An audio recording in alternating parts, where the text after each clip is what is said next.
Assalamualaikum warahmatullahi wabarakatuh. Selamat malam teman Amazing. Balik lagi di Amazing Academy. Hari ini akan kita ngebahas tentang how to make photography portfolio barengan sama Mas Munir. Seperti biasa, aku Dika yang akan jadi host di malam hari ini.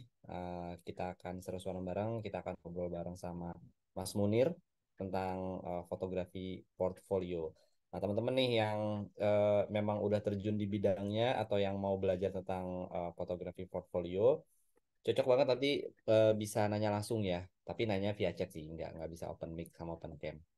Nggak masalah nanti bisa via Q&A kalau ada pertanyaan. Tapi kalau ada chat-chat yang lain mungkin via chat aja ya, biar nanti nggak susah gitu kita ngebedain pertanyaan sama chat yang biasa. Jadi teman-teman bisa di ini aja ya, nanti kalau ada pertanyaan di kolom Q&A dan itu nanti kita mungkin jawabnya di sesi Q&A di akhir seperti biasa. Oke, sebelumnya aku mau ngucapin makasih banyak dulu buat teman-teman yang udah join di malam hari ini, di malam Sabtu ya. Mungkin hari ini tadi teman-teman udah beraktivitas, udah kuliah, ada yang kerja segala macam, dan ditutup harinya dengan kita belajar bareng sama Mas Munir. Seperti biasa, sebelum ke speaker kita malam hari ini, aku mau ngejelasin sedikit tentang Amazing Academy. Jadi teman-teman kalau pengen belajar tentang fotografi, mau ilustrasi, desain, make up, dan lain sebagainya, kita ada kelasnya teman-teman. Nah, teman-teman bisa cek aja langsung di Instagram Amazing, nanti di link bio-nya tuh udah ada link untuk pendaftarannya. Jadi teman-teman bisa langsung daftar gitu. Di sana ada yang free ataupun masterclass. Nanti teman-teman cek aja langsung.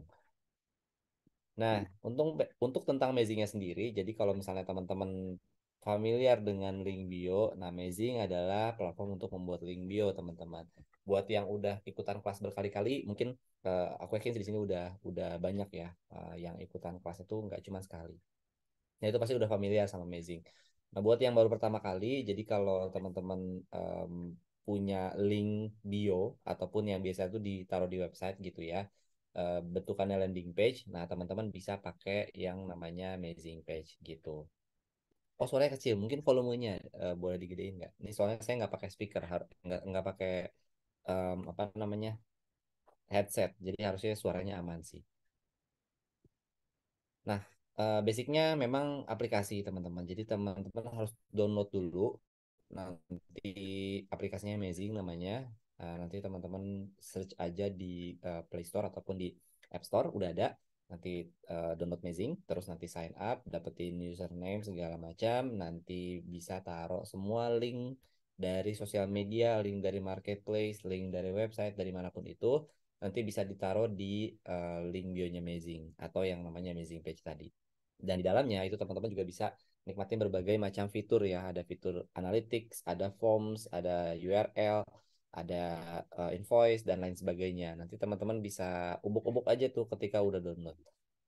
Nah, untuk teman-teman yang pengen dapetin sertifikat seperti biasa, nah kalau udah yang berkali-kali mungkin udah tahu ya, tapi kalau yang baru pertama kali, nanti teman-teman bisa purchase aja sebesar 15.000 dan itu bakal dapetin e-sertifikat gitu. Nanti akan dikirim via email ya, teman-teman, dan mohon ditunggu untuk waktu pengirimannya itu sendiri.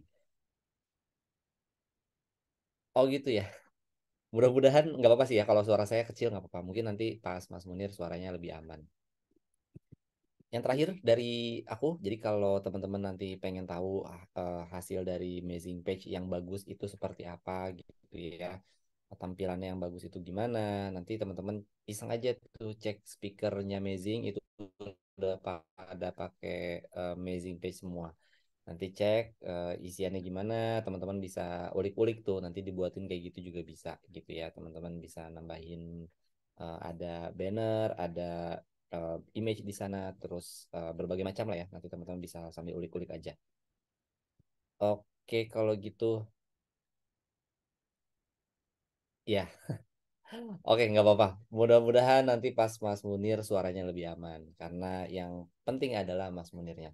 Silakan Mas Munir, ini boleh diambil alih aja karena suaraku katanya kecil. Mudah-mudahan yang Mas Munir suaranya aman nih.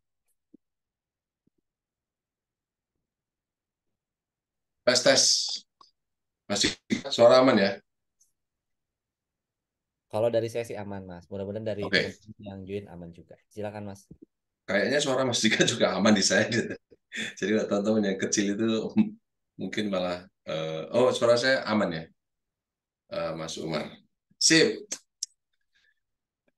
Kalau nggak aman nanti saya pakai speaker toa masjid. Rumah saya dekat masjid, jadi pertama saya mau mengucapkan permintaan maaf dulu buat teman-teman karena harusnya kelasnya kemarin gitu ya, kelasnya kemarin, tapi ternyata kemarin saya itu yang jadwalnya sudah bagus tuh, jadwalnya kemarin jam 12 turun dari Salatiga, kemudian jam zuhur itu istirahat di Kopeng, dan ternyata di Kopeng itu kena musibah, jadi pipa radiator itu pecah. Jadi ternyata pas dicek pipa radiator itu masih bawaan uh, usia mobil yang pertama gitu. Jadi ya gitulah. Aku udah ikut Shutterstock Mas, oke, Mas. Gitu ya. Aduh, oke. Saya tuh suka lupa. Eh, Tidak bermaksud mendisklaimer kemarin dan kelas, tapi saya sharing dulu. Ini pipa radiator yang pecah kemarin gitu. Jadi pecah segini. Kalau urusan sih gampang, asal ada karpatnya langsung dipasang beres. Masalahnya kemarin itu pecahnya di kopeng. Di kopeng itu cari spare part-nya, aduh susah banget. Jadi si tukang radiatornya sampai harus motoran turun, padahal dia sendiri dari arah Tegarrejo Magelang gitu ya. Jadi ya inilah yang bikin mobil saya. Yang penting sudah sampai Jogja gitu. Sudah sampai Jogja, terus malam ini bisa share. Oke, ada beberapa slide yang malam ini nanti akan saya sharingkan. Nanti kalau teman-teman tertarik di kelas selanjutannya nanti bisa ikut. Kalau sesuai jadwal sih tanggal 27 ya, kalau sesuai jadwal. Jadi nanti teman-teman bisa menyesuaikan. Malam ini kita ngobrol-ngobrol santai, ada beberapa slide, 20-an, 30-an. Tergantung pertanyaan dari teman-teman juga nanti sambil sambil tentang. Saya akan mulai dari pertama. Nanti tolong kalau ada trouble sound, trouble koneksi segala macam, saya boleh langsung diinterupsi. Nanti dibantu Mas Jika atau dibantu teman-teman dari kolom chat. Gitu ya. Oke, bagaimana bikin portfolio malam ini? Buat yang belum kenal, belum kenal, eh, itu nama saya, Misbahul Munir, boleh dipanggil Munir. Boleh dicek di Instagram saya, Munir Kawinal. Nggak usah di-follow, nggak apa-apa. Ditonton aja, karena biasanya yang nge-follow itu nanti terus ngetek-ngetek jualan macam-macam gitu ya. Oke, baik. Next, kita bahas malam ini tentang bagaimana membangun portfolio. Sebetulnya membangun portfolio ini buat saya pribadi yang bergelut di dunia fotografi, menjadi penting dan tidak pernah ada atau tidak ada panduan resminya sebetulnya, panduan resmi tentang bagaimana, sorry, saya harus menutup ini dulu. Ya, tidak ada panduan resminya tentang bagaimana membuat portfolio. Jadi apa yang saya sharingkan malam ini sebetulnya lebih ke apa yang saya alami selama ini. Saya sudah motret sejak kuliah as commercial photographer dari tahun 95-96 gitu. Jadi kelihatan ya umurnya tua banget, 1996. Aduh, ini kacamatanya nggak habis kena kursi jadi patah separuh.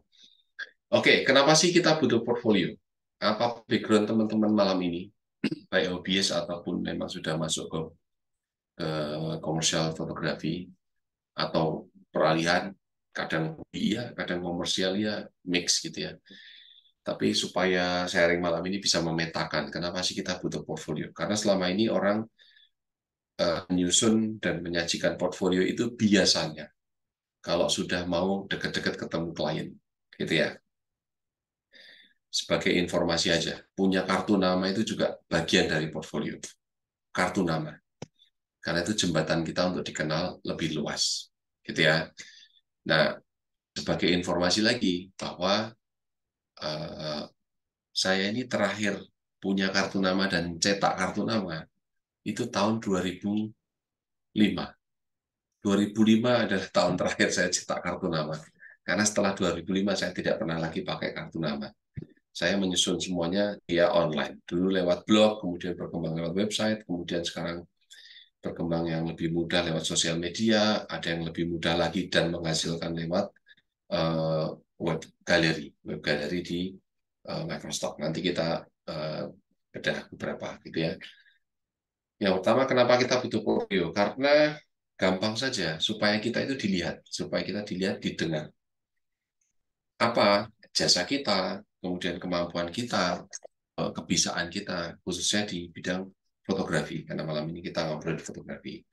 Yang berikutnya adalah kenapa kita butuh portfolio. Karena dengan portfolio, maka sebetulnya itu yang memicu dan memacu kita untuk supaya tetap berinovasi, supaya tetap belajar terus, gitu ya, tentang apapun yang kita bisa dan kita taruh di online.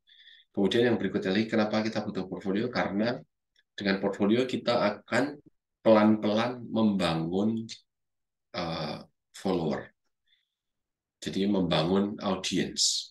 Dari sana sebetulnya kita dibantu oleh audiens kita ini untuk digaungkan lebih luas lagi. Oke.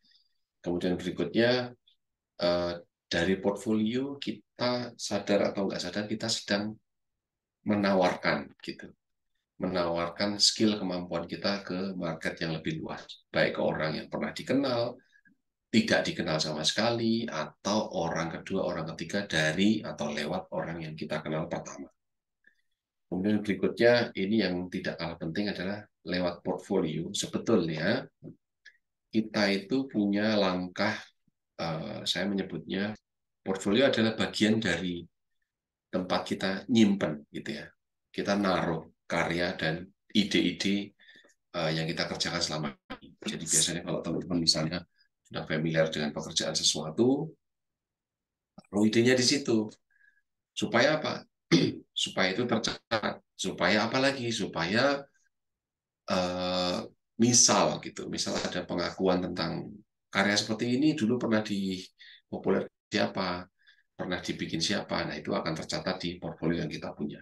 Oke, maka inti dari bikin portfolio itu adalah yang pertama, kalau kita punya hasil karya, maka secara otomatis kita akan dinilai sebagai bagian dari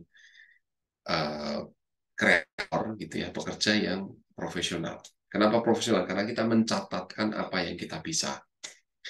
Kemudian kalau menurut Career Hub gitu ya, satu website. Menurut Career Hub itu portfolio terbaik itu adalah website. Nanti kita bedah kenapa website dan kenapa jangan website gitu. Yang berikutnya, kalau kita punya portfolio, maka kita akan punya potensi memperoleh klien, mendapat klien dan lebih mudah. Kenapa seperti itu? Karena dari portfolio lah klien kita itu sudah akan mendapatkan profil hasil karya, hasil kerja kita, baik perseorangan atau tim lebih dulu gitu. Tester lah, semacam tester. Teman-teman pasti pernah masuk toko, masuk mall, kemudian ada produk baru, entah biskuit, entah minuman, entah sirup, mereka pasti nawarin tester sebelum kita beli, gitu ya. Kemudian yang berikutnya, kita punya portfolio ini manfaat pentingnya lagi adalah personal brand. Kita punya ciri khas, gitu. Kita punya klaim atas karya sesuatu. Maka dengan langkah ini kita akan terpacu supaya selalu bikin yang berbeda dengan orang lain. Karena konteksnya adalah seperti jualan. Jualan gitu mau nggak mau ya kita harus bertanding dengan kompetitor. Kalau hasil karya kita, portfolio kita hanya generik sama dengan yang lain, maka ya kita hanya akan seperti yang lain. Tuh. Next, yang berikutnya manfaat portfolio itu lebih ke catatan pekerjaan, dokumentasi pekerjaan, gitu. Sehingga kalau kita pernah melakukan sesuatu, kemudian ada calon klien yang menanyakan, kamu pernah bikin kayak gini nggak, Mas? Kamu pernah bikin seperti ini nggak, Mbak? Maka kita punya rekam jejak. Kita pernah membuatkan ini untuk perusahaan itu. Kita pernah membuatkan seperti ini untuk si dia. Kita pernah membuatkan seperti ini untuk klien yang ini, dan seterusnya. Gitu ya. Yang berikutnya adalah portfolio ini menjadi semacam penilaian. Gitu. Penilaian berdasarkan apa? Berdasarkan kinerja. Karena orang yang kita temui, calon yang akan melihat atau memakai karya kita, maka dia kalau meluangkan waktu, dia menjadi seperti menjajaki seberapa sih, sejauh mana sih kita itu serius dalam pekerjaan konten ini. Kemudian, kenapa ini jadi penting? Karena calon klien ini menjadi seperti mempertaruhkan biaya, uang yang mungkin tidak sedikit ke seseorang, yaitu kita, untuk mengerjakan pekerjaan yang nantinya bakal percayakan ke kita atau tim kita. Maka portfolio itu menjadi apa istilahnya, tes ombak gitu. Tes ombak di mana, oh ya, saya kayaknya akan cocok nih dengan orang ini, atau wah, saya dari awal sudah nggak cocok, jadi berapapun harga yang ditawarkan berarti ya pasti pasti nggak akan cocok gitu ya. Oke, next. Ya, saya nemu slide baru ini. Ini slide yang kemarin di kelas membangun portfolio belum saya masukkan, tapi teman-teman juga wajib tahu. Selama ini kita mengenal sosial media, ada prosentase dan statistik yang mengejutkan bahwa orang Indonesia adalah termasuk pengguna internet yang aktif sekali. Sayangnya aktif dalam hal konsumtif, bukan dalam hal produktif. Jadi kita itu akan mampu dan mau menghabiskan waktu berjam-jam untuk melihat konten, gitu ya, melihat reels. Kita masih menjadi target dari konten kreator. Kita bukan atau belum kreator. Sedangkan di Instagram sendiri, dari satu artikel dan satu kelas yang saya ikuti, Instagram sendiri bisa menghasilkan celah komersial segini banyaknya, kira-kira 20. Kira-kira 20 yang bisa dia 20 cabang cuan gitu ya, 20 cabang uang yang bisa dihasilkan dari Instagram. Dan uh, profesional fotografi hanya salah satunya dari 20 yang terpetakan.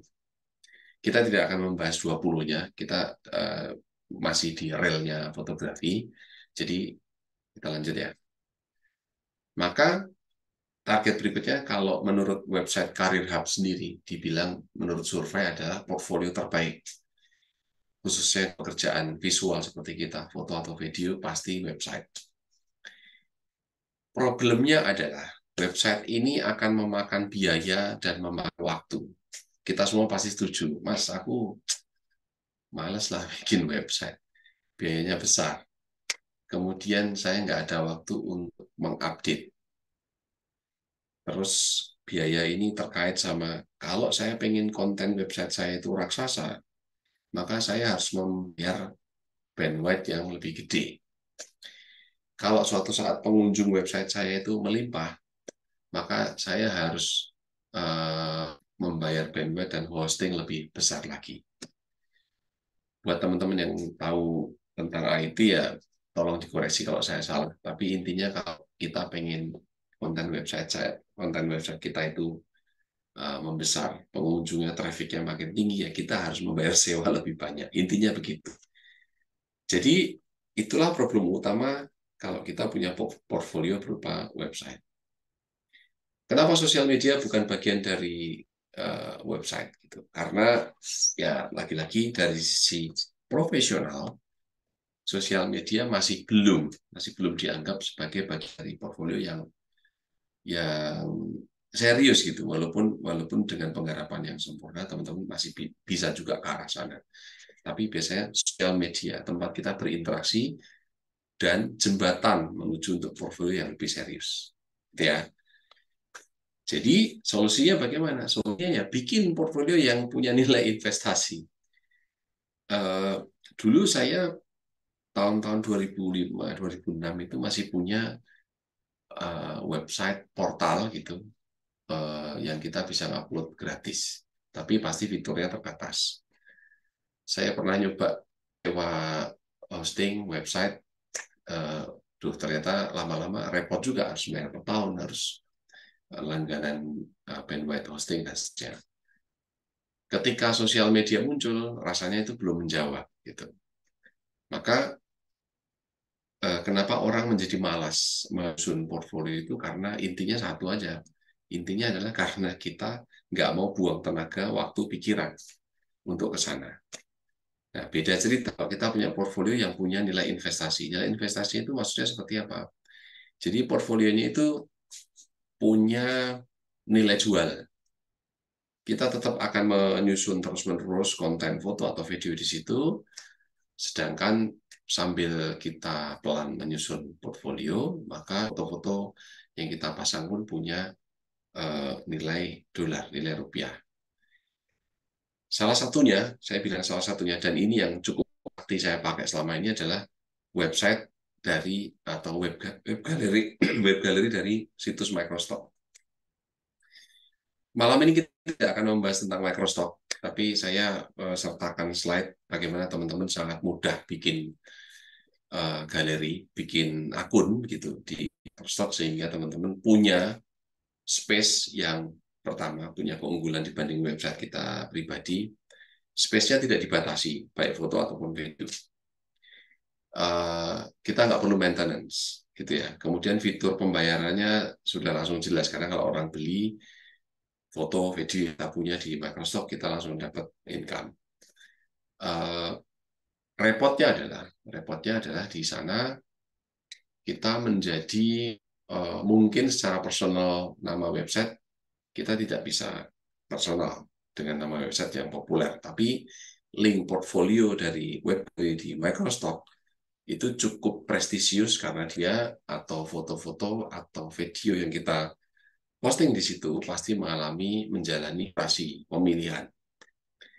Artinya apa? Artinya kalau teman-teman punya foto, video di web galeri Microsoft, itu secara tidak langsung sudah satu langkah menjadi lebih profesional.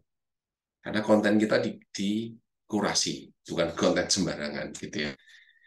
Step-stepnya ada di situ. Saya tidak akan membacakan karena teman-teman pasti sudah bisa ngelogin sendiri, ya, daftar sendiri. Buat teman-teman yang sudah punya, nanti kita bahas detail. Terus kita ngapain gitu setelah punya akun Microsoft? Akun Microsoft itu akun Microsoft akan bermanfaat buat kita eh, ketika itu kita susun dengan baik dan benar. Ini web galeri salah satunya, saya bilang salah satunya karena semua Microsoft pasti akan punya seperti ini. Tapi kenapa saya contohkan di Shutterstock? Karena selama ini saya ikut lelang pekerjaan foto, video, dan semua yang terkait sama sosial media dan image yang saya ajukan portfolio adalah link dari web galeri Microsoft yang saya punya. Salah satunya adalah Shutterstock. Gitu ya. Jadi di sana nanti teman-teman bisa nyusun folder berdasarkan kategori yang kita pilih. Dan ini menjadi sebuah tampilan web galeri yang cukup menarik dan bertaraf internasional. Gitu ya.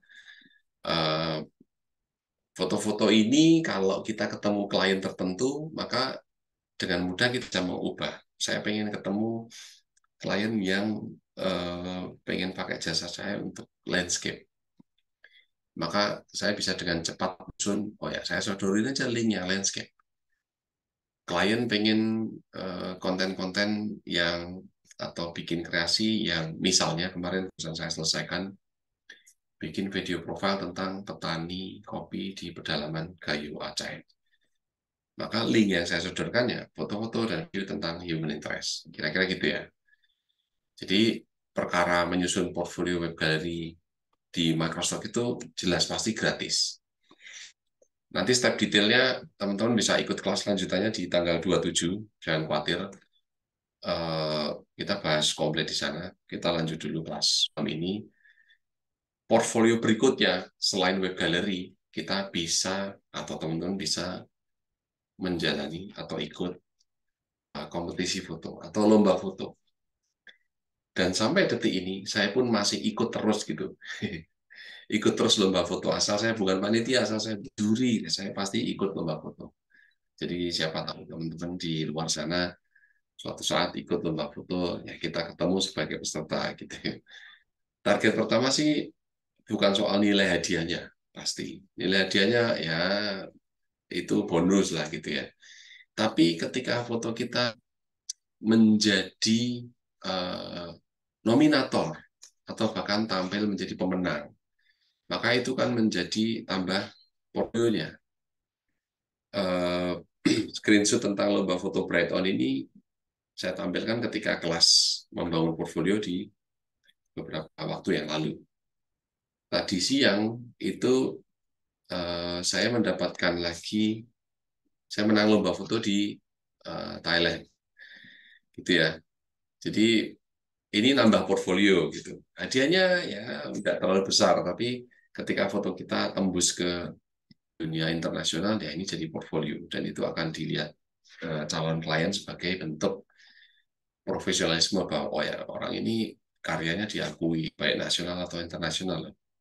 Kenapa saya tidak pakai jasanya? Gitu ya. Jadi bukan portfolio bukan lagi soal fotonya bagus atau enggak, cocok klien atau enggak, tapi fotonya punya prestasi itu, prestasi baik nasional ataupun internasional. Oke, bicara lomba foto, biasanya orang nanya, emang komersialnya lomba foto itu di mana? Selain hadiah, maksud saya. Oke, selain hadiah, teman-teman kalau ada lomba foto itu saya selalu menyarankan ikut apapun hadiahnya, berapapun jumlah kompetitornya, ikut lomba foto. Alirannya apa? Alirannya bisa apa aja, motret makanan, motret tematik, motret macam-macam gitu ya. Di Instagram juga infonya banyak. Menang atau kalah, nggak apa-apa. Itu jadi media belajar untuk teman-teman menyusun portfolio yang lebih serius lagi. Celah komersial berikutnya apa? Ketika kita misal jalannya teman-teman ini dilancarkan, ikut lomba foto, kebetulan menang sekali, 2 kali, 3 kali, dan seterusnya, maka karir tanda kutip ya, karir berikutnya di dunia lomba foto itu teman-teman akan dipercaya untuk menjuri. Entah menjuri itu level cuman RT, kayak level tetangga, kayak level kota tempat teman-teman tinggal, level provinsi, level nasional, level internasional. Tapi itu adalah jenjang nilai komersial yang bisa Anda dapat kalau Anda pelan-pelan ikut lomba foto dan punya prestasi di sana. Gitu ya. Yang berikutnya lagi, Mas, kalau misalnya aku nggak ada yang minta aku jadi juri gimana? Nggak apa-apa.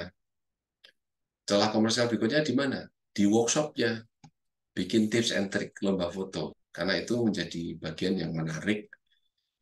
Teman-teman nanti bisa simak ya di link YouTube saya bikin bedah foto ke beberapa dengan beberapa brand. Dan itu terbukti mampu menaikkan traffic dari brand yang bersangkutan. Gitu ya. Topiknya cuma tips trik gitu.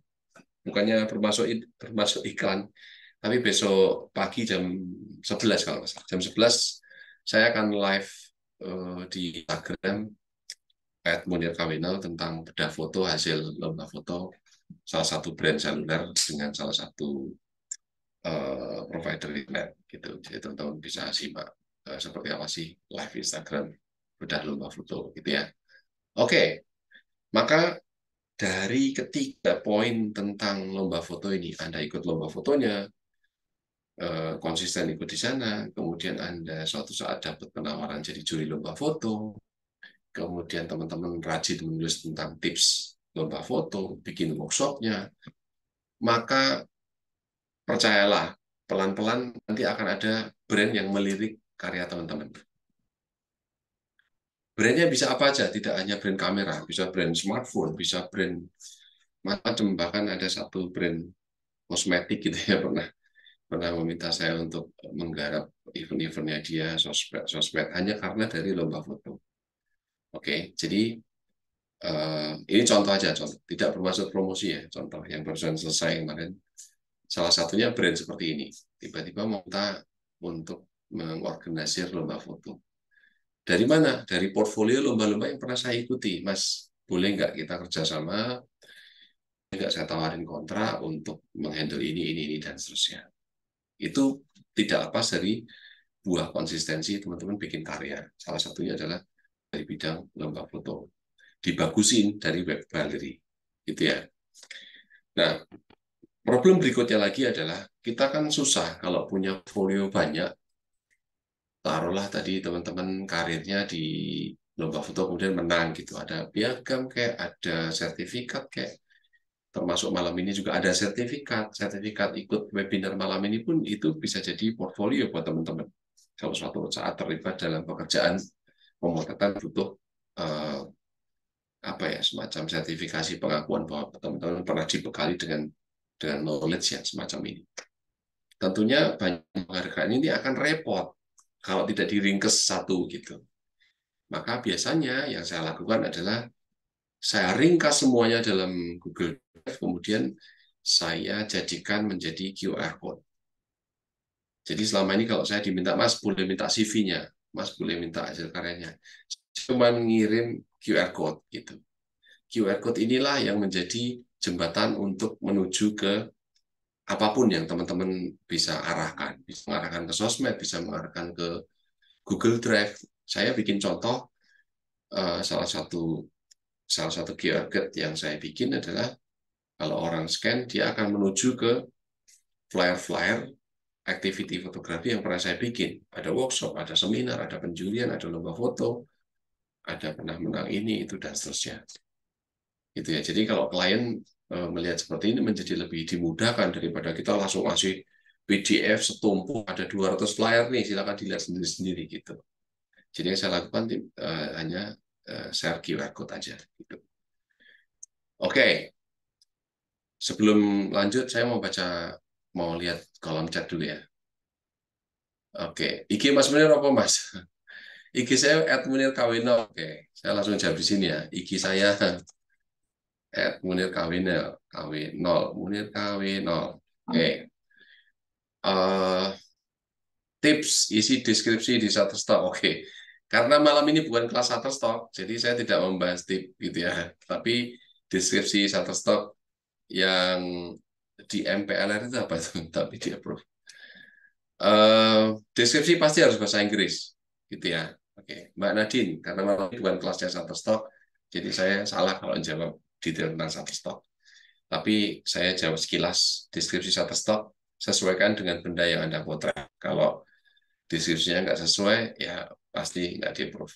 Oke, saya mulai dari atas. Untuk meningkat traffic kunjungan ke web itu perlu penggunaan SEO yang tepat. Oke, gini, hingga detik ini saya tuh nggak pernah namanya pakai SEO segala macam.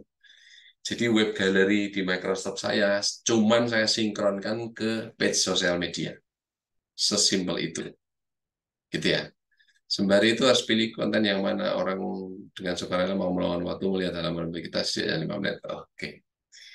Oke, saya malah nggak pernah berpikir sedalam ini. Yang saya lakukan, web gallery saya geber uh, setiap saat.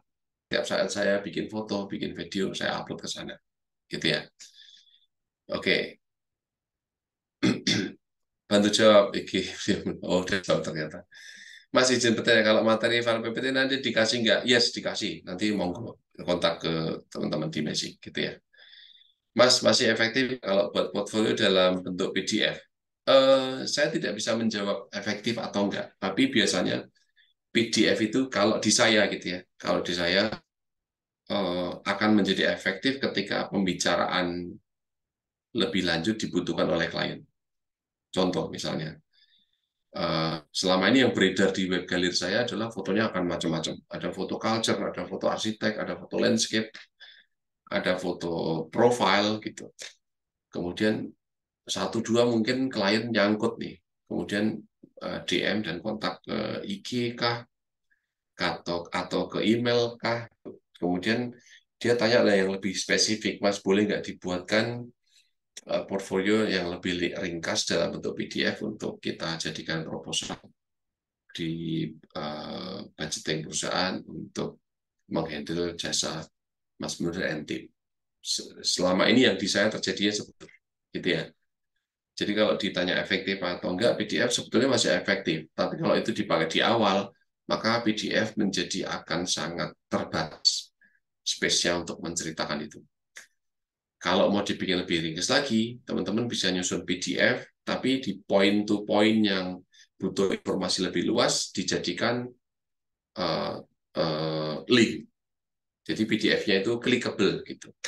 Bisa diedit pakai Adobe Acrobat atau program-program Adobe yang serupa, bisa di insert link-nya gitu ya. Mas, isi dari G Drive untuk portfolio hanya file kecil-kecil atau file dibatasi aksesnya hanya bisa melihat saja? Oke, yang selama ini di Google Drive itu filenya saya low resolution. Flyer-flyer itu juga flyer kecil. Kalau kalau konteksnya adalah portfolio tentang workshop, flyer, seminar, dan seterusnya. Sedangkan kalau foto, kemudian video, itu kan larinya ke web gallery di Microsoft. Maka ukurannya sudah pasti kecil dan sudah auto ada watermarknya. Jadi buat kita ya aman aja, orang hanya preview kan. Kalau di Google Drive selama ini saya biasanya lebih spesifik ke flyer-flyer, bentuk kegiatan, behind the scene dari pemotretan atau video production yang pernah saya bikin. Kalau mau spesifik ke hasil foto atau hasil karya video, larinya ke web gallery di Microsoft. Gitu ya. Mas, moto pakai gear apa? Aduh, ini saya sebut merek nih terjadinya. Saya masih tetap pakai smartphone. Smartphone ya. Smartphone juga smartphone Tiongkok biasa, bukan smartphone yang mahal. Kamera saya masih pakai Canon gitu. Kalau teman-teman yang akrab dengan acara-acara Canon, saya aktif di Canon. Gitu. Awal mula dipakai brand Canon juga awalnya tembus dari lomba foto dari tahun 2010. Berarti sekarang sudah 2023. Berarti sudah kira-kira 13 tahun. 13 tahun saya terafiliasi dengan salah satu merek kamera. Gitu, Mas Umar. Mas, apa hukumnya bikin portfolio kalau belum ada niat buat ngejualin jasa atau buat branding?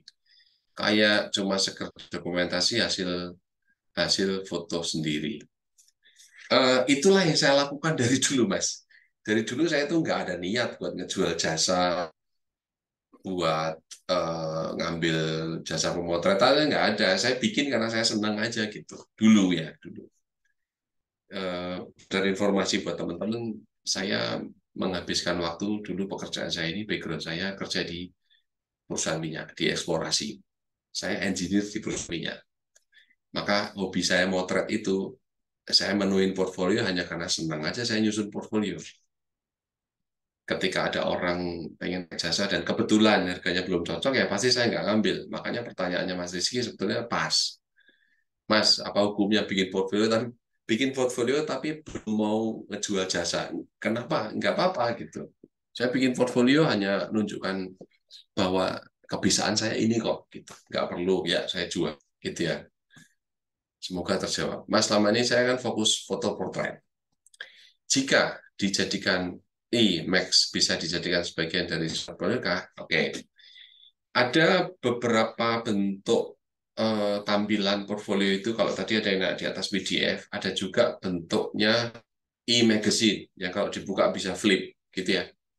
Itu jauh lebih menarik juga. Jadi jika teman-teman ada yang spesifik, misalnya hanya foto portrait saja, nggak apa-apa dibikin e-magazine untuk portrait saja. Ada juga yang bikin foto landscape saja. Ada juga bikin foto yang underwater saja misalnya. Nah, saya ini termasuk yang gaduh-gaduh. Saya foto apa aja saya punya gitu. Saya fotonya punya, tapi supaya tidak acak-acakan, saya susun dalam bentuk namanya katalog manager. Nanti pembahasannya ada di masterclass di tanggal 27. Bagaimana sih membuat katalog manager di Microsoft sehingga itu bisa disaringkan ke klien, disaringkan ke teman, ke siapa saja yang sifatnya jadi lebih spesifik kita punya karya apapun. Gitu ya. Oke, kita skip di kolom pertanyaan, kita lanjut di slide. Uh, ini yang saya sebut bahwa portfolio di Microsoft itu terkadang kita punya klien ya, tapi saya menyebutnya indirect client. Saya tahu ini bukan kalimat baku, gitu, bukan kata baku, bukan frase baku, tapi saya menyebutnya begitu. Kalau teman-teman lihat foto yang di kiri, bahwa foto saya dipakai oleh satu portal namanya Job Planet Indonesia. Maka hasil dari karya atau hasil dari postingan Job Planet Indonesia itu secara sah dan meyakinkan gitu. Itu bisa saya klaim bahwa karya saya pernah dipakai Job Planet Indonesia. Walaupun mekanismenya Job Planet Indonesia itu tidak menghubungi saya langsung untuk beli karyanya. Jadi yang terjadi di tampilan slide ini adalah Job Planet Indonesia membeli konten saya di Microstock. Di Microstock yang saya buat kategori-kategorinya. Gitu ya. Sehingga ketika saya akan menawarkan jasa saya ke bidang atau ke pekerjaan atau ke elemen-elemen instansi perusahaan yang mungkin satu rel dengan Job Planet Indonesia, maka saya bisa bilang bahwa fotonya pernah dipakai di mana, pernah motret untuk apa, ya salah satunya untuk Job Planet Indonesia, kayak gitu. Contoh kedua, kenapa saya menyebut ini indirect client? Foto yang teman-teman lihat di screen ini adalah foto pertunjukan wayang biasa. Ini adalah pertunjukan wayang ketika tetangga saya bikin wayang gitu, penangga wayang lah ya.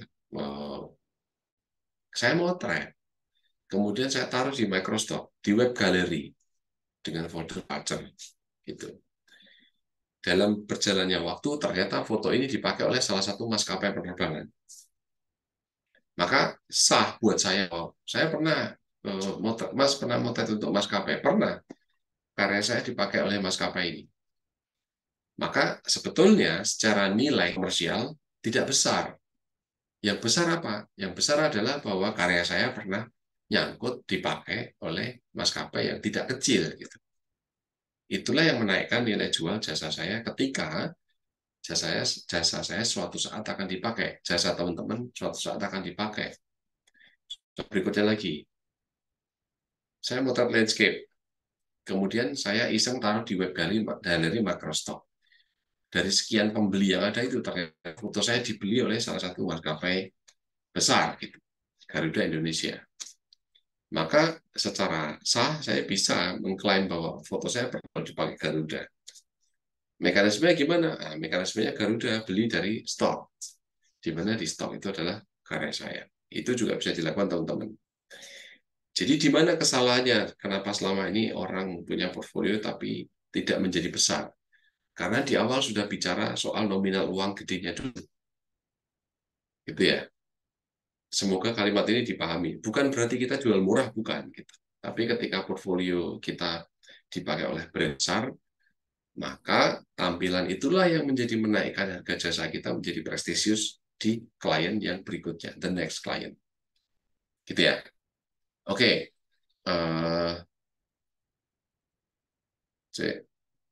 Halo Pak Admin, memang ada slide di Zoom ini. Kok aku nggak lihat, cuma kamera Mas Nur. Ada slide dong. Masa nggak ada?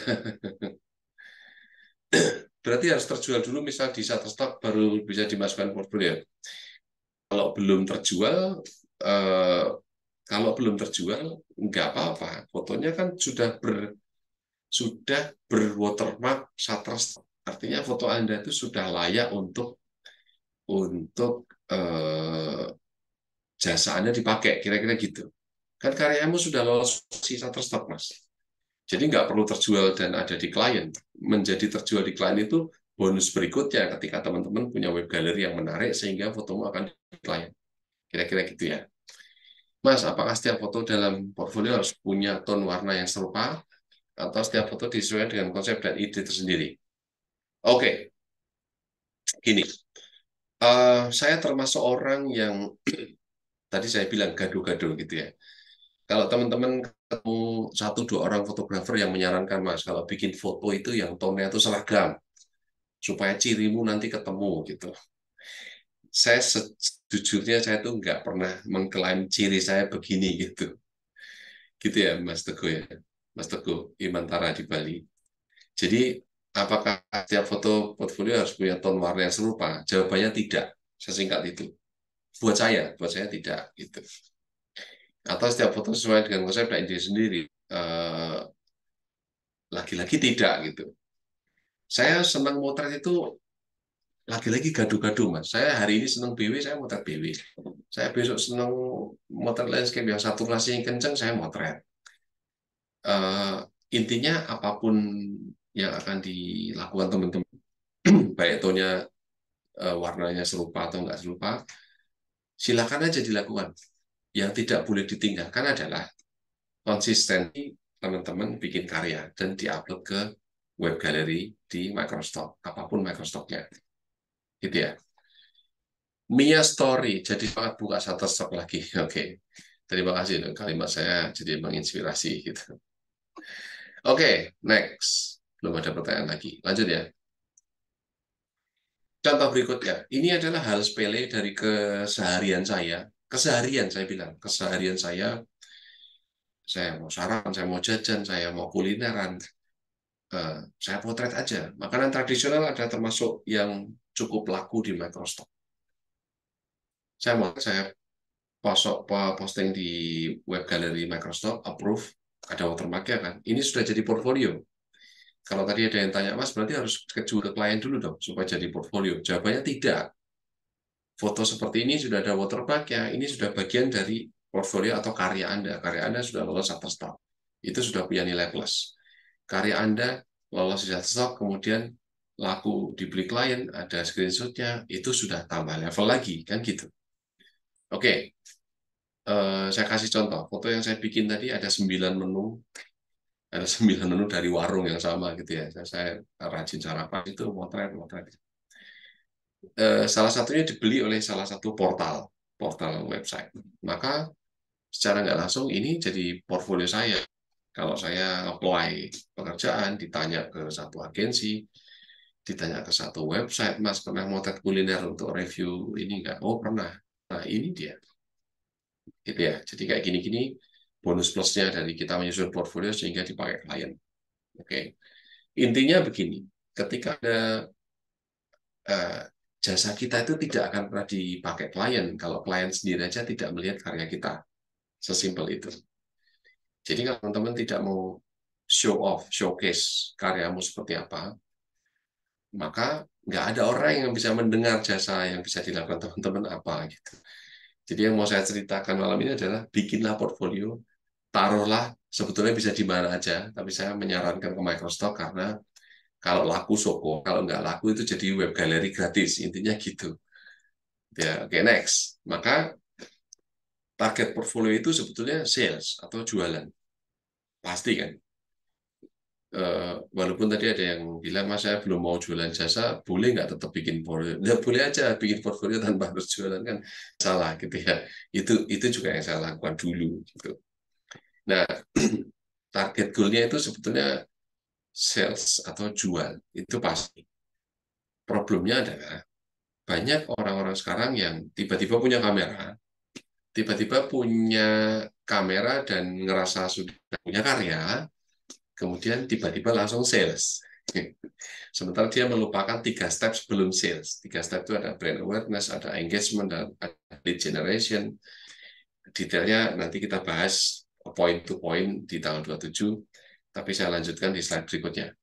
Jadi, ketika goal membangun portfolio itu adalah sales atau jualan, ada 3 langkah yang sebetulnya harus dilalui teman-teman. Melalui awareness, teman-teman dikenal, Anda bisa ngapain. Kemudian melalui engagement, teman-teman akan terikat dengan audiens. Kemudian ada lead generation, teman-teman akan mengerucutkan mereka yang ada di audiens ke knowledge bahwa kita bisa sesuatu yang akhirnya goal ke sales. Gitu ya. Jadi kalau ngomongin soal perumpamaan, Mas, jualan itu kan susah, itu setuju. Jualan, apalagi jualan jasa, apalagi jualan jasa foto. Sekarang setiap hari, setiap saat, setiap detik lahir fotografer baru. Pegang kamera udah langsung mengklaim fotografer gitu. Nah, saya menyebutnya sales itu atau proses jualan itu atau proses menawarkan jasa itu seperti atlet bulu tangkis yang smash gitu ya. Kalau kita jualan kemudian langsung langsung kejual gitu, langsung laku ya bagus.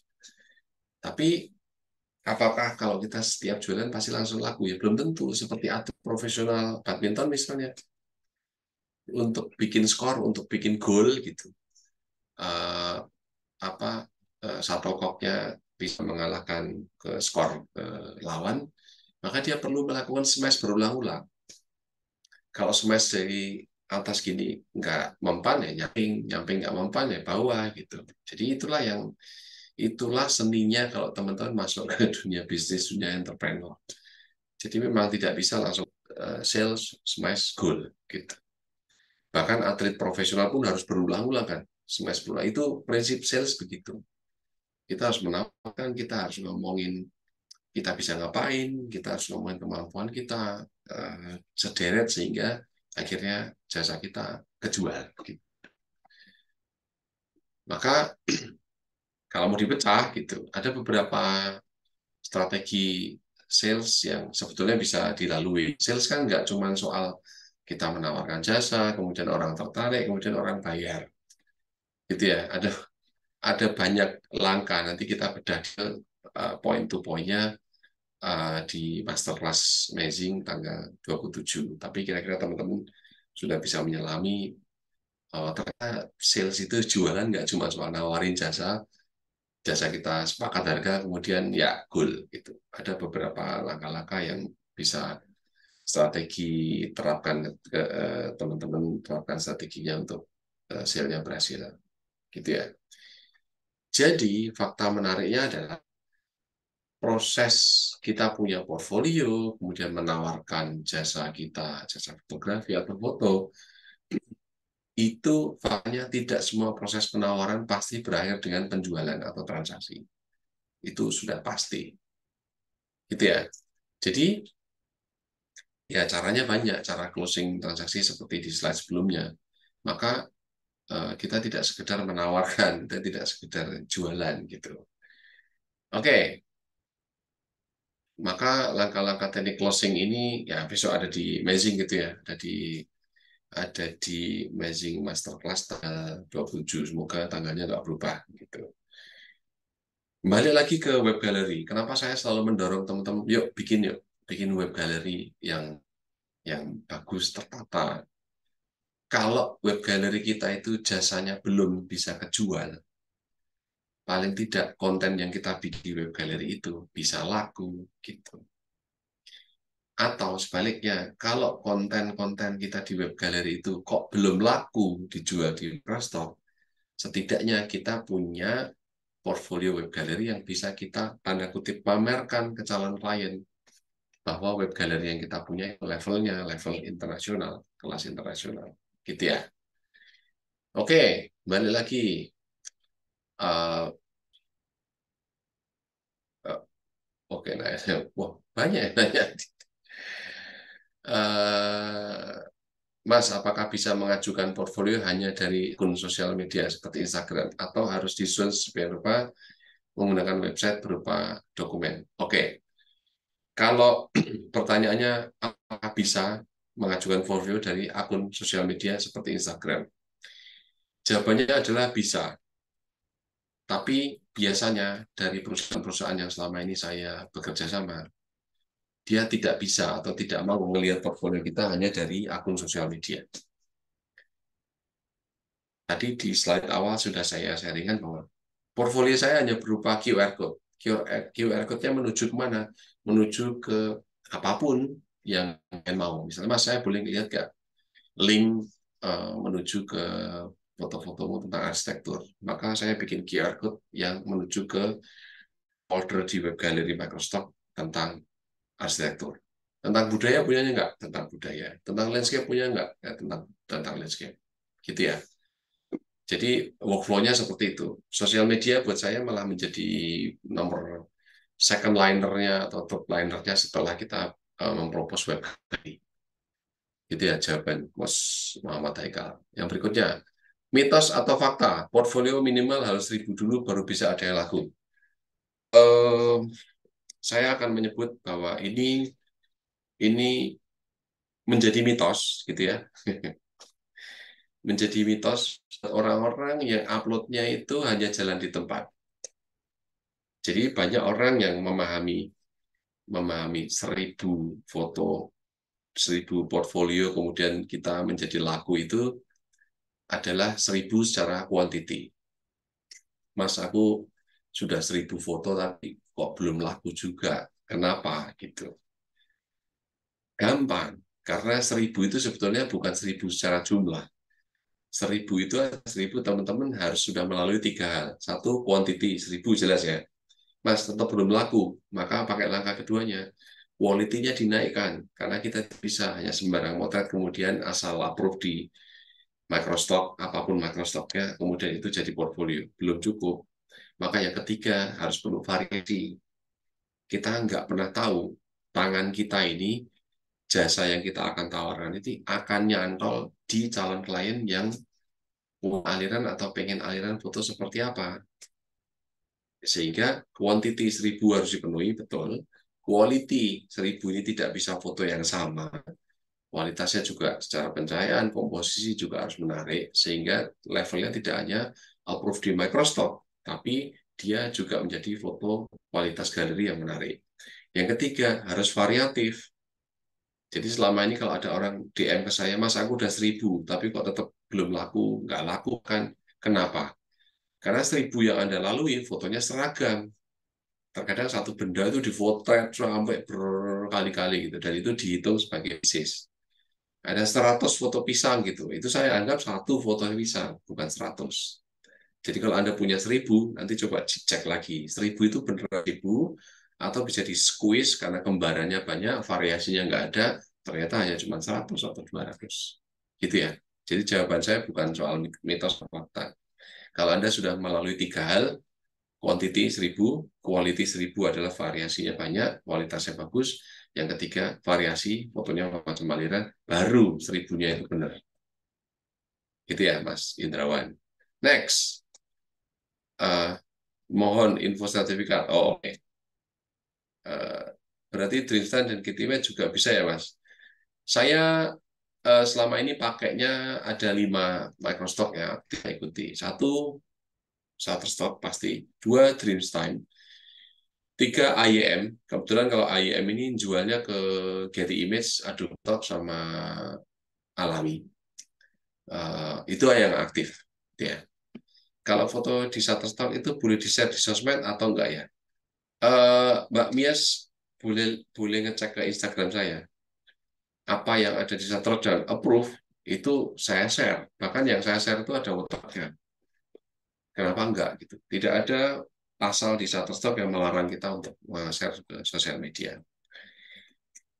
Mbak Rini Rahayu, nanti bisa dibilang kalau di Shutterstock lebih bagus daripada di Instagram ya Mas Fit ya. Shutterstock adalah tipe web gallery yang audiensnya atau viewer tidak bisa komen, dan kita tidak bisa komen-komenan gitu. Itu murni web gallery. Kalau teman-teman pengen Microstock yang punya perpaduan antara sosmed dan juga Microstock, teman-teman bisa ikut namanya AYM. AYM, saya tuliskan di kolom chat ya. AYM. Nah, itu di sana perpaduan antara sosial media, jadi fotonya bisa dikomeni, bisa di-like lah kira-kira gitu, dan fotonya bisa dijualkan oleh IM ke portal Microsoft yang lain. Nah, gitu. Uh, Next. Sampai mana nih? Oke, mundur lagi. Oh, banyak nih pertanyaan numpuk. Oke, Farel, Mas, gimana caranya jenengan cari karya jenengan dipakai di portal? Oh, oke. Bagaimana cara kenapa kok saya tahu? Kira-kira gitu ya, Mas Farel. Kenapa saya tahu atau bisa tahu bahwa foto saya dipakai A, B, C, D? Pertama, percaya atau enggak, tapi kita ikut komunitas Microsoft itu biasanya yang ngasih tahu orang lain, Mas, fotomu dipakai di sini gitu. Itu cara manual.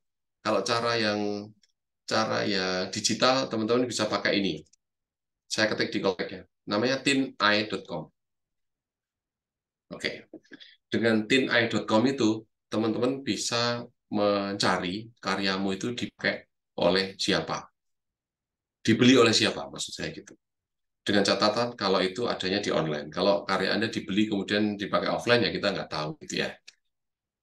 Semoga semoga kejawab. Next. Materi bisa di-download di mana ya? Oke, nanti saya siapinnya biar di broadcast sama Amazing ke teman-teman, gitu ya. Mas, saat ini ada fitur AI yang mampu menghapus watermark. Apakah kita tetap berhak menagih royalti bila karya kita dicuri? Em, Bahkan dulu pun nggak usah ada AI, ada teman-teman itu yang bisa dan memungkinkan gitu untuk ngedit watermark. Kita bisa berhak menagih royalti nggak kalau karya kita dicuri? Ada beberapa hal yang kalau sekarang itu Rich namanya gitu ya. Ada satu Instagram teman-teman nanti boleh dicek. Rich itu wakil dari Shutterstock Indonesia gitu. Shutterstock di Indonesia. Kalau karya kita dicuri, dia yang ngurus. Dia akan nembusi ke kliennya bahwa klien dicuri gitu. Cuman dia akan menyarankan untuk bahwa dia harus membayar royalti dan seterusnya. Kalau kita sendiri hukum di Indonesia masih abu tuh. Kita mau nuntut seseorang nyuri foto kita gitu, nanti malah ujung-ujungnya kita habis duitnya gitu pengadilan. Jadi caranya gimana? Selama ini teman-teman fotografer itu kita pakai cara yang lebih halus lah. Sanksi sosial itu jauh lebih efektif ketimbang kita tuntut total. Teman-teman bisa ikuti Instagramnya, tidak bermaksud promosi ya, tapi bisa ikuti Instagramnya polisi foto gitu. Kalau Anda ngerasa bahwa fotomu dicuri, posting di situ, nanti hakimnya adalah netizen. Dan itu lebih efektif daripada kita lapor ke aparat. Gitu ya. Bukan berarti tidak percaya aparat, tapi sanksi sosial itu biasanya lebih sakti daripada daripada kita habisin duit di jalur yang resmi. Mas, cara biar ide nggak mampet pas bikin portfolio gimana? Ide Anda mampet karena Anda tidak melakukan dua hal ini. Belajar motret, memperkaya hasil karya motret, itu cuma dua hal, Mas. Satu, banyak-banyak jepret. Banyak-banyak jepret aja. Dan itu jepret itu tidak harus hunting ya. Motret di rumah, motret di halaman, motret hunting, apapun gitu. Atau yang kedua, banyak-banyak ngelihat foto orang. Percuma banyak motret, tapi kita tidak pernah melihat karya orang. Percuma kita banyak-banyak melihat karya orang, tapi kita nggak pernah motret. Jadi, kalau Mas Rizky ngerasa bahwa mampet bikin portfolio, dari dua hal ini pasti ada salah satu yang Anda tinggalkan. Anda kebanyakan motret, tapi jarang ngelihat karya orang. Atau Anda banyak ngelihat karya orang, tapi Anda jarang motret. Nah, gitu. Dua hal ini kalau Anda lakukan, biasanya nggak akan mampet idenya. Funds production, Mas, menurut pengalaman Mas, berapa lama jasa Mas bisa terjual? Menurut saya,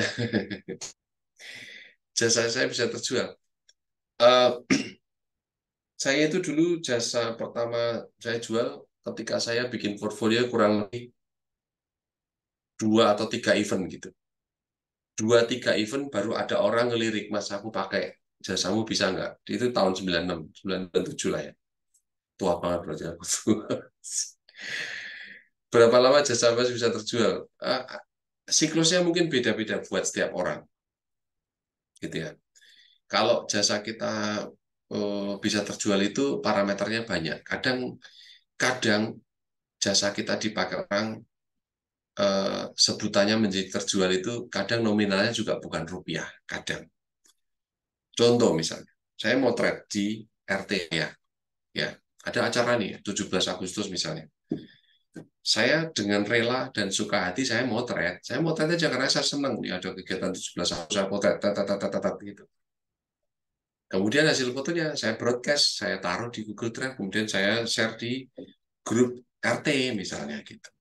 Nah, salah satu atau salah dua dari peserta di RT ini ngelihat karyanya. Oh, ini karya jepretannya siapa? Bisa jadi secepat itu. Loh, Mas, fotonya bagus. Boleh nggak kalau besok tolong potretin? Nah, kalimatnya pasti seperti itu. Jadi kalau menurut pengalaman saya, dulu tahun 96, Saya motret 2-3 event gitu, baru ada yang ngelirik gitu, Mas. Dan dulu zaman masih analog ya. Artinya untuk membroadcast, men-share portfolio itu lebih ke dari mulut ke mulut ketimbang ke nunjukkan jasa. Karena kita pasti punya keterbatasan waktu, biaya, tenaga untuk cetak gitu. Oke, next. Mas, istilah pertanyaan dari Teguh Imantara. Mas, istilah fotografer menurut Mas Munir apakah seseorang yang punya device untuk fotografi atau seorang yang secara sah punya validasi dalam dunia fotografi, menaruh lomba contohnya. Mas Teguh, istilah fotografer itu adalah istilah yang disematkan untuk siapa saja yang memegang gadget atau memegang kamera untuk menghasilkan foto tanpa embel-embel pernah menang atau enggak gitu, gitu ya. Saya sendiri malah nggak pernah memusingkan saya disebut fotografer, monggo, disebut tukang foto silakan, disebut hobis silakan aja gitu. Saya lebih seneng apapun sebutannya, yang penting saya motret gitu ya Mas Teguh. Nggak usah pusing dengan mau disebut fotografer atau enggak gitu ya.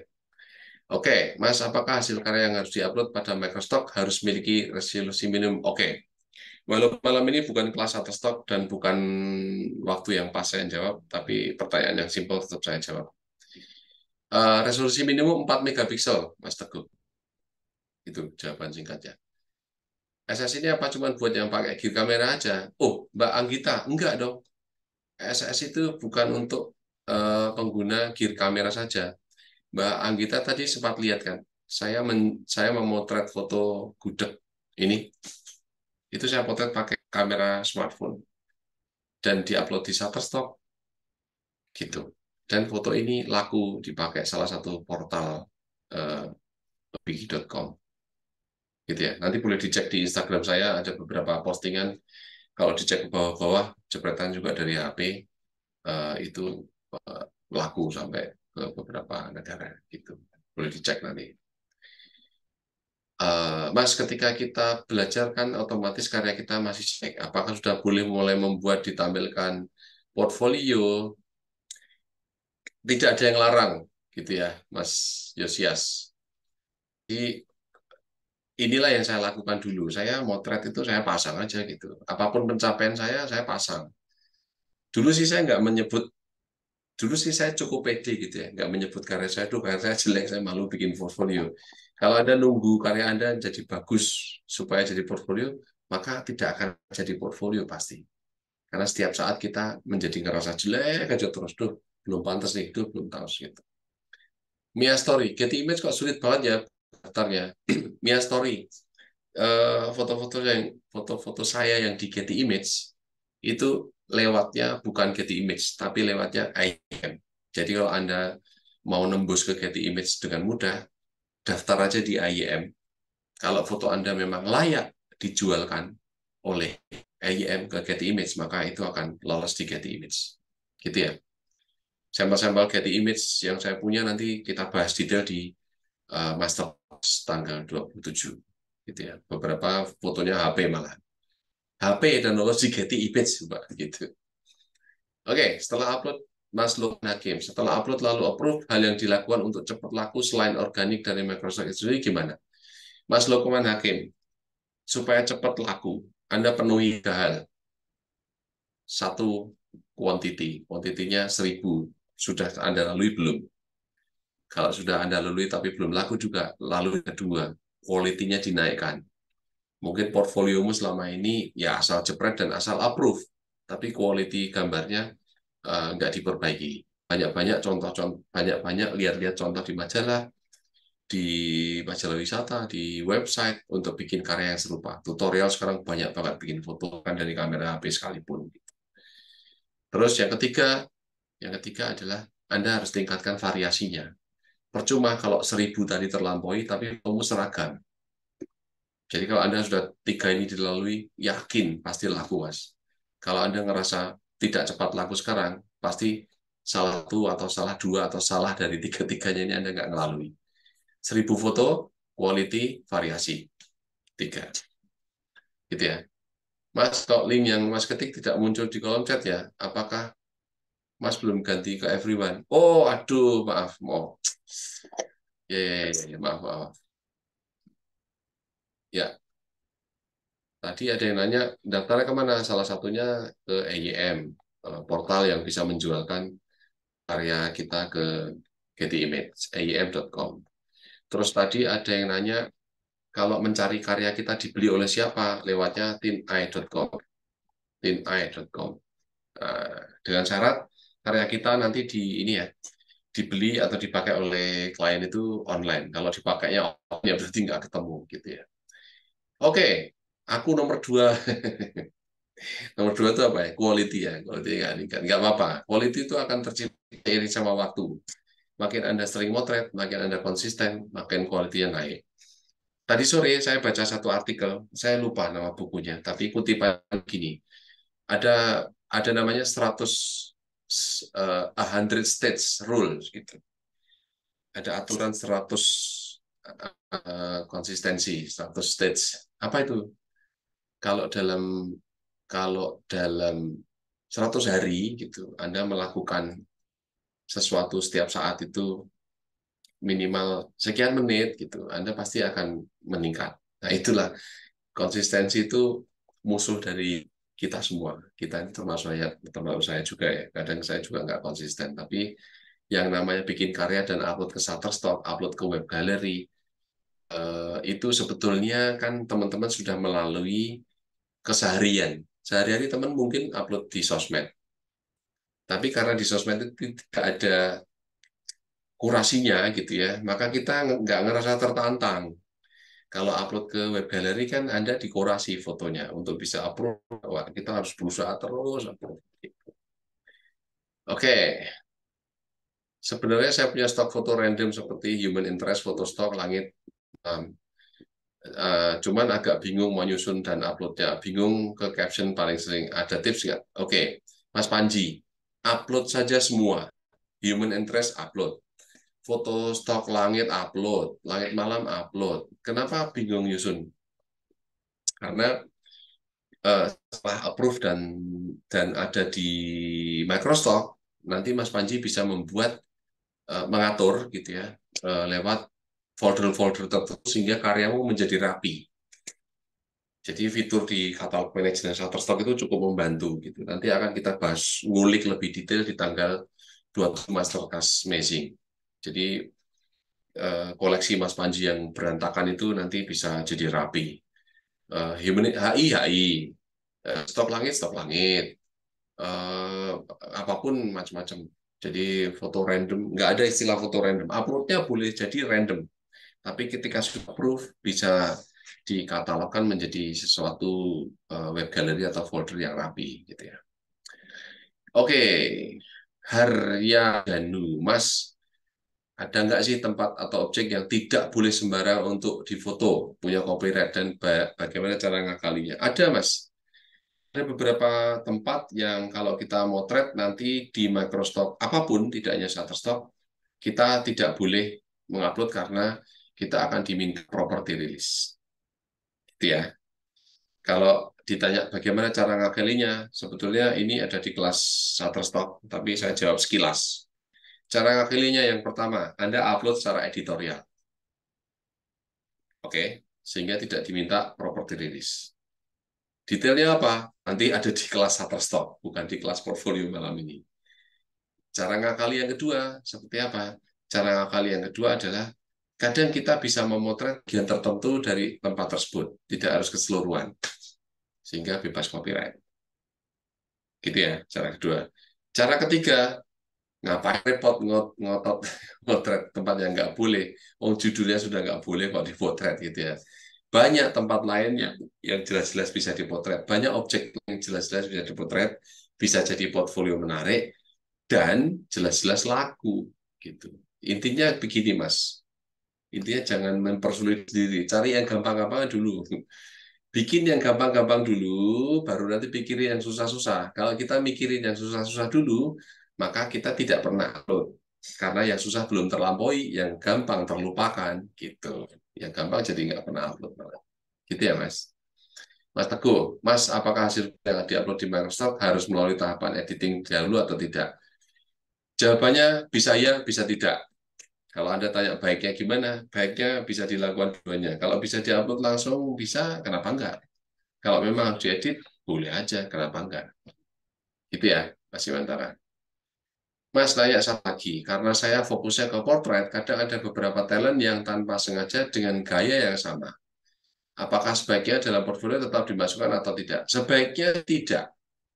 Biasanya kalau masuk di web gallery di Shutterstock itu beberapa pose yang sama atau foto yang dianggap, sekali lagi ya, dianggap mirip, itu ditolak dengan alasan similar content. Gitu. Jawabannya sekilas seperti itu. Mas pernah nyobain ikut lomba di Pixo? Pixo itu saya belum pernah, gitu ya. Eh, Lomba lain sih sering, Pixo itu malah belum pernah. Mas, kalau kita upload foto interest, street fotografi, apakah harus izin dulu ke orang dalam foto tersebut? Tidak. Jawabannya tidak. Kalau untuk dikomersialkan, jawab singkatku adalah upload as editorial. Nanti ada di kelas masterclass Mazing tanggal 27. Kenapa? Kenapa kita tidak harus izin untuk motret human interest ataupun street photography? Gitu ya. Tanya Kak, sepertinya saya minat ikut kelas lanjutannya karena sering struggling upload hasil jepret dan kadang nggak pede dengan hasil edit. Aku ada pertanyaan lagi.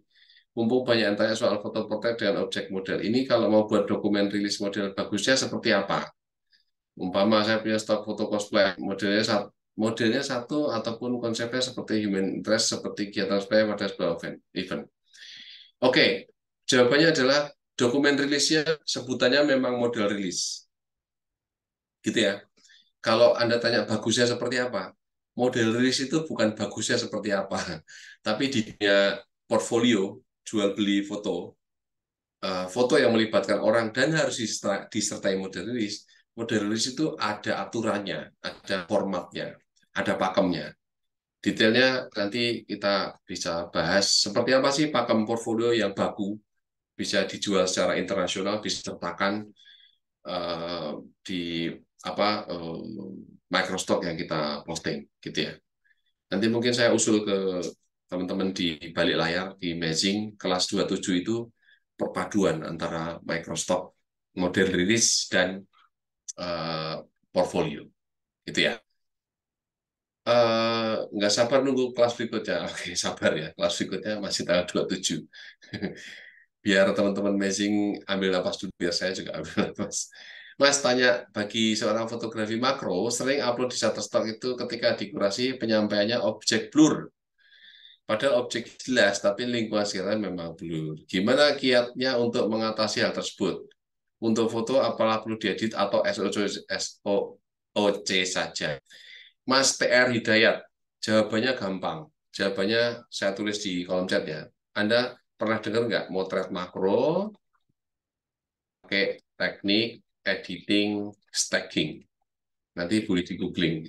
Malam ini kita nggak membahas makro, tapi insya Allah ini menjawab. Jadi kalau di Shutterstock atau di Microsoft umumnya itu, kalau Anda motret pakai diafragma yang lebar, tidak hanya makro, motret portrait belakangnya agak blur, biasanya langsung dianggap ya fotonya blur, karena itu dikurasi separuhnya oleh mesin, gitu ya. Jadi blur karena ruang tajam itu dianggap blur, gitu. Jadi kalau mau tajam semua di makro, Anda pakai teknik stacking. Kalau Anda nanti mau ngali dari teknik pemotretan, ya diafragma dibikin sempit. Kalau Anda mau mengatasi dari sisi deskripsi untuk Microstock, nanti kita bahas di tanggal masterclass tanggal 27. Gitu ya. Oke, kira-kira itu yang bisa saya sharingkan sekilas. Masih ada pertanyaan nggak nih di kolom chat? Oke, nggak ada ya.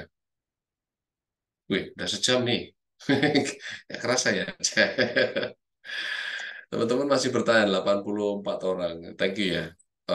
Mas Dika, waktu monggo saya kembalikan ke Mas Dika. Silakan Mas. Seru banget ya, nggak kerasa sejam. Banyak banget pertanyaannya. Gak apa-apa Mas. Baik, mantap nih ya. Tadi udah lumayan cukup banyak yang dijawab juga sama Mas Munir pertanyaannya. Nah teman-teman sedikit buat info aja. Jadi yang masterclass tadi sebentar. Mau share.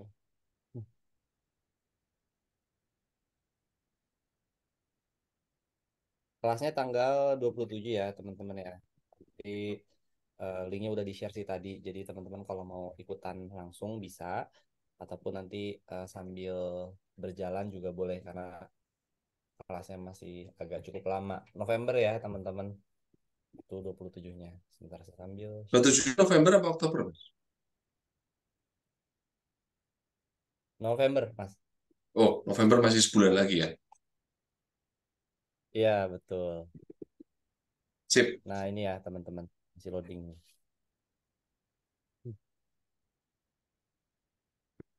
Linknya saya share lagi deh di kolom chat ya. Nanti Oktober aja teman-teman dong gitu. kalau Mas, ada yang Oktober aja dong. Ya kenapa dua kali? boleh nanti kita jadwalin ya Mas ya. Mungkin siapa Yes. tahu bisa bisa Ya kalau ada. nanti 27 Oktober bisa kuotanya oke, kenapa nggak naik Oktober kan gitu ya. Jadi Betul, buat betul. teman-teman kalau memang mau dikebut di Oktober, mumpung saya belum pergi lagi gitu. Pergi lagi kemana dua susah sinyal di pelosok. Gila ya masuk. Nah, itu ya teman-teman. Nah, ini boleh nih kalau misalnya nanti teman-teman ternyata antusiasnya di tanggal 27 Oktober, kita bisa nanti di tanggal 27 Oktober. Jadi teman-teman, yuk boleh banget daftar, linknya udah di-share juga biar kita bisa jalanin di tanggal 27 Oktober gitu. Oke deh kalau gitu Mas Munir mungkin kelasnya cukup sekian ya. Eh, Biar Ya, nanti kita lanjut lagi di masterclass nih teman-teman, jangan lupa ikutan masterclassnya. Sementara sih Mas Dika, 27. saya boleh di penutup sedikit. Silakan, silakan Mas, silakan. Oke, tadi ada yang nanya, emang kalau bikin portfolio di apa Microsoft itu harus pakai kamera gede ya, gitu. Jawabannya enggak. Saya bisa jawab karena saya barusan fotonya laku, di fotonya laku. Saya tampilkan ya sebentar. Aduh, Mas, aku mau share screen ini, aku stop dulu ya. Oke, Ya, silakan. ya. Ini adalah tampilan real time. Jadi tampilan yang saya punya, foto-foto saya, lakunya di ini ada eh, foto bubur loh. Saya besarin ya. Foto bubur laku ke Amerika. Ini tampil nggak, Mas? Tampil ya? Foto bubur tampil nggak? Aman, aman. Oke. Ini dijepret pakai kamera HP. Ini barusan laku hari ini. Hari ini laku. Hari ini laku loh foto bubur dan jepretan dari handphone, dari smartphone. Jadi kalau tadi ada, ya emang kalau bikin portfolio harus dari kamera gede. Enggak juga, ini dari kamera smartphone laku. Oke, saya tayangkan yang lain lagi. Eh, Malah senang menayangkan itu foto-foto yang jepretannya itu malah dari HP gitu. Jadi tidak ada alasan buat teman-teman tidak bikin foto, tidak bikin foto. Bentar. Ini foto apa nih ya? Aku oh, foto tarian. Foto tarian, foto yang saya motret pentas tari gitu ya. Memang nilai komersialnya nggak ada pentas budaya biasa.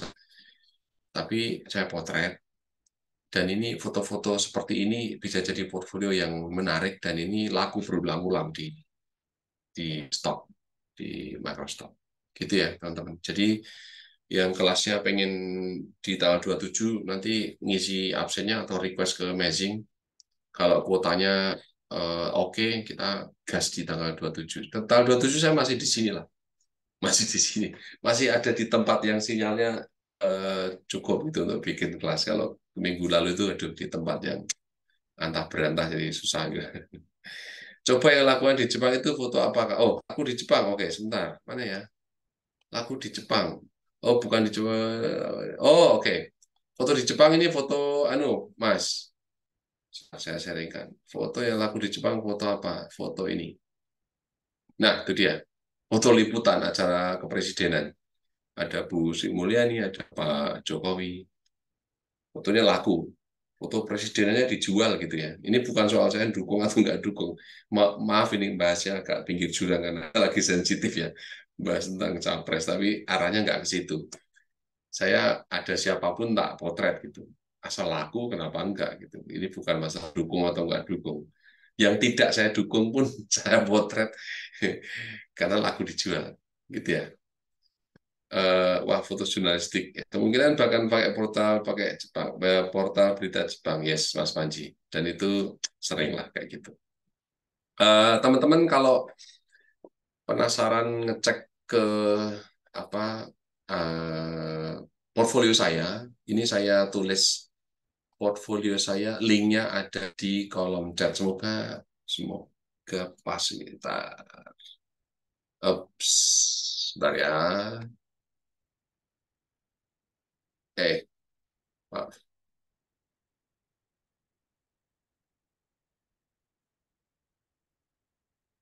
Oke, itu link portfolio saya. Monggo silakan kalau mau dicek-cek dulu. Nanti boleh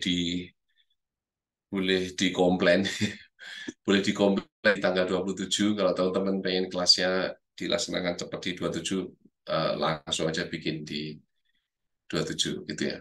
Foto buburnya keren, Mbak Rini, itu foto biasa aja. Tapi kalau konsep foto komersial, portfolio komersial, bukan soal fotonya bagus atau nggak bagus. Foto yang bagus atau portfolio yang bagus itu bukan foto yang bagus, tapi portfolio yang bagus adalah fotonya jadi duit, titik. Gitu ya. Jadi fotonya mau bagus, sebagus apapun, kalau nggak jadi duit ya berarti portfolionya buruk. Gitu ya. Monggo Mas Dika, nanti saya nggak tahu kalau untuk kelas 27 tanggal 27 nanti menghubunginya ke siapa atau daftarnya modelnya gimana atau ada link tertentu. Untuk sementara kita pakai link yang sama dulu aja Mas. Nanti paling kita cek di sebelum tanggal 27. Kalau sudah memenuhi kuota nanti kita jalankan di tanggal 27 Oktober begitu. Oh, oke. Tadi ada yang nanya soalnya link yang tadi diberikan itu untuk bulan Oktober atau November gitu, Mas. Saya tanyanya. Oh iya. Untuk pendaftarannya tetap masih pakai link yang sama dulu untuk sementara. Nanti kita Hmm, lihat di sebelum H-1 atau H-2 kita lihat. Mudah-mudahan nanti udah sesuai kuotanya, baru kita jalankan kelasnya. sip. Begitu. Oke, Oke, kalau begitu Mas Munir, terima kasih banyak Mas udah meluangkan waktu dan juga memberikan materi. Mudah-mudahan bermanfaat yes. buat teman-teman yang join di malam hari ini. Oke, Ya, makasih banyak terima juga nih buat kasih. teman-teman yang udah join ya. Mudah-mudahan kita bisa ketemu lagi nanti di masterclass di tanggal 27 Oktober ya. Mudah-mudahan teman-teman. Jadi harus daftar nih dalam waktu dekat biar bisa kita jalanin di tanggal 27 Oktober. Ya, sip. Oke, sip kalau Thank gitu. you semuanya. Saya izin live ya. Ya, Semoga terima kasih bermanfaat. Mas Sampai Munir. ketemu tanggal 27. Baik, terima kasih. Sampai ketemu tanggal 27. Terima kasih juga teman-teman. Saya tutup kelasnya. Selamat malam dan selamat beristirahat. Assalamualaikum warahmatullahi wabarakatuh. Waalaikumsalam.